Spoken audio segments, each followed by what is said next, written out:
got ourselves a nice little fire going here. Just kind of keep this thing going. Like I said, we're going to be making some char, and I just thought I'd show you some different ways of making fire. I mean, getting your char going and stuff. There's a lot of different ways of doing it. One way is like we started this fire is a solar ignition with a magnifying glass. It's a good way to do it when you got sun out. Utilize it. Don't use up your like your ferro rod. Don't use that up if you don't have to. But use your magnifying glass. Save this, because you won't always have this around. Your sun, it's always around. Well, unless it's cloudy out, but you know. And then you got this for the cloudy days. So, anyways, it's another way I use. Get a fire going, ferro rod. Get sparks, real good sparks off of them, and get that in your char. And I showed that in the other video, how we did that. Another one that I use, I made this. It's a fire piston. This here has a seal around it. Right here, it's a rubber O-ring. Anybody can make this, pretty much. Maybe someday I'll do a video on that, how to make one of these. But this, you put your char. This is drilled out, and you put your char down inside there, and then this is, I put Vaseline. I usually carry some Vaseline around. It works good for lubricants on different things, you know, whatever you might need it on. I mean, lubing up your gun, patches on your gun, there's so many things you can use it for. But anyways, I lube that O-ring up, kind of preserve it, put that on top there, and this has, I mean, you can see that comes back out. There's a lot of pressure in there, and when this hits this bottom, it ignites that char. It actually reaches between 350 and 500 degrees inside there. It's kind of amazing. It's right like a diesel engine works. And that ignites the char. You come out, you put that into your, you pry that out with your knife. Just pry that right out of there and put that in your bird's nest where you have a little more char, and into your bird's nest and blow it up to life, you know. That's one way. And another way is with a muzzleloader, flintlock muzzleloader. This is how the old timers used to do it. One of the ways. Another way is flint and steel. The old way there. I do have a flint and steel kit. I don't have it with me. I should have brought it along out with me today. I didn't bring that out. I showed it in another video.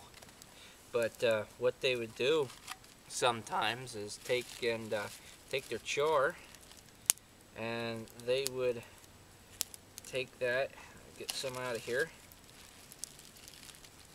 and they would take a piece of that char and place that into their pan where your powder, flash pan powder, would normally go. Let's see if I can get this up close here. Right here, it would go right into your flash pan, and then they would just take that, come back, and there you go. See if I can do this without burning myself. Here, get a twig and pull that out. But that is I don't know if you can see that. That is on fire. So obviously, my my gun is not loaded. But that's one way the old timers would get their fire going. Put that in there, close that, and just boom, all them sparks. Watch out, go on, and get their char lit, and just kind of one way, just another way to get it going. Thought I'd point that out, show you that little neat little thing there. Thought this is what I use most of the time to make my chars, cotton balls. Pick them up real cheap at the store. You know, I mean, you can buy them for $1 something, like $2 a bag, $1 something a bag. You know, it's not they're not that expensive and real easy to use. I'll show you how to do that here in a bit. Another thing here, I have a mullein stalk. I was using it here to for a bow drill. You can use these shafts on the mullein plant to get a fire going with a bow drill set, and I broke it and I had it taped together. But what you do is you take and I use my other knife. Take and carve this down,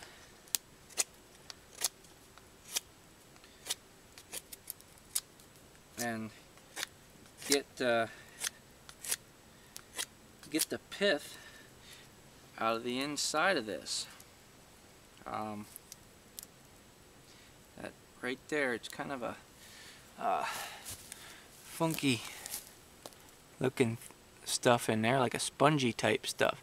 But that there is can be charred and used right like cotton balls. If you were out somewhere and needed some char to get some char and stuff, you know, you could use this. There's a lot of other things, you know, you can char, cattail fluff, stuff like that. You know, you can char all that stuff.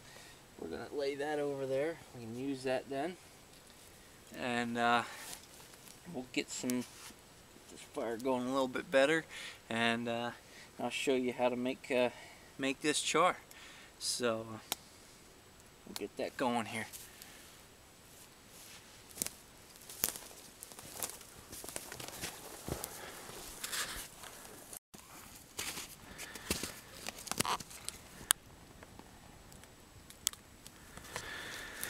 Alright,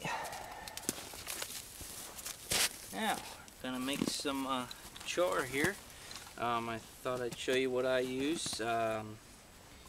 You can use basically any kind of metal container. Punch a little hole here in the top.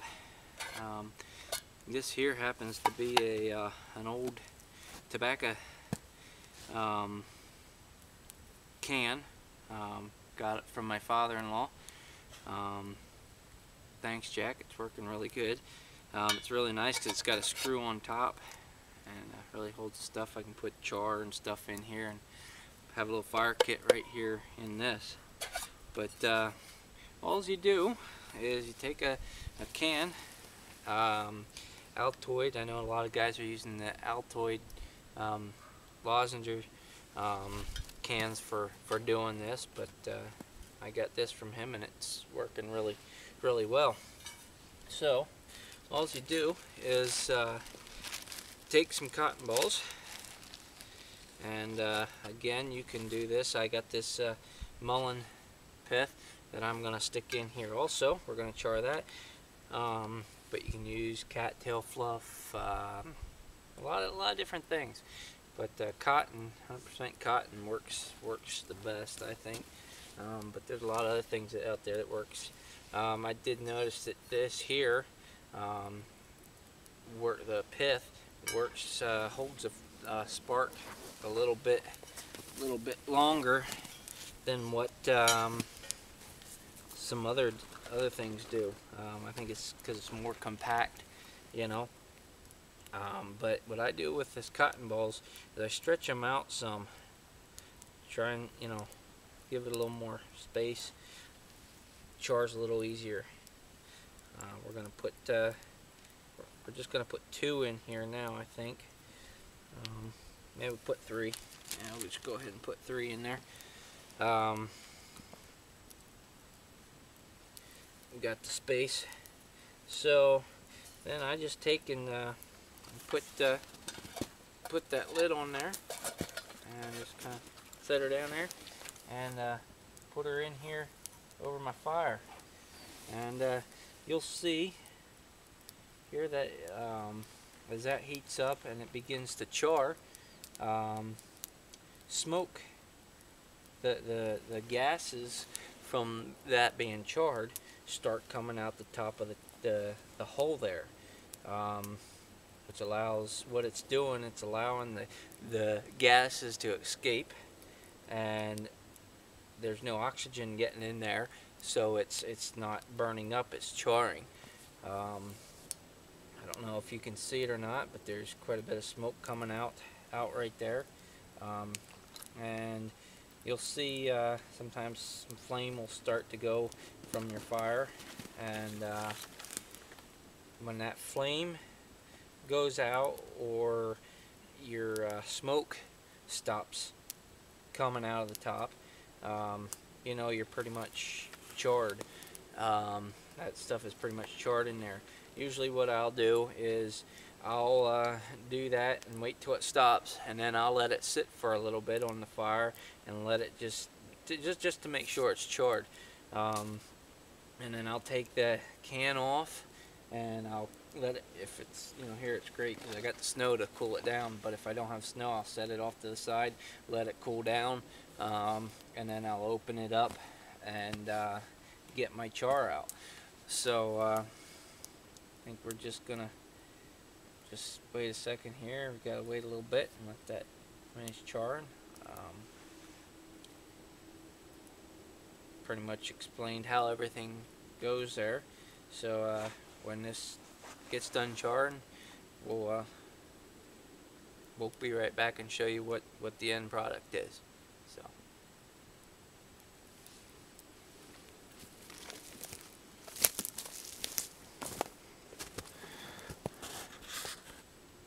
It has pretty much quit smoking.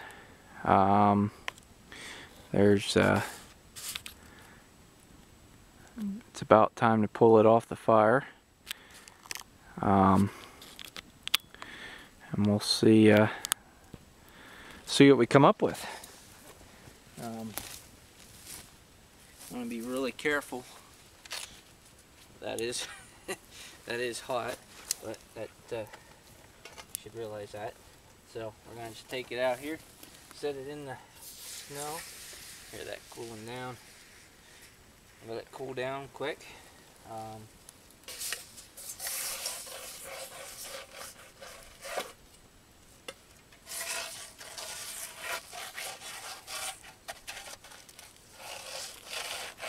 It don't take long for that to char.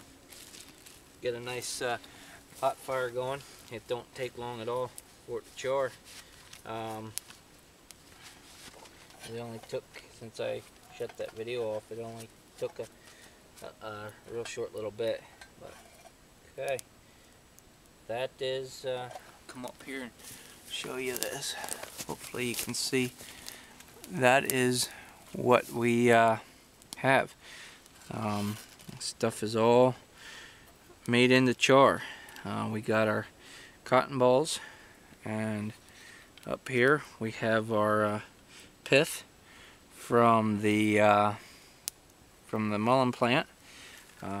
Hopefully you guys can see all that, and that's how you make char. It's real, like I said, it's real simple. Try and keep your char in your pack, you know, well stocked up, because you might not have, you know, cotton balls around or something like that. You just never know, you know, when you'll need this stuff. So you start running a little low, need to refill that. That being said, God bless. Watch your top notch, keep your powder dry, and we'll see you on the next one. Take care.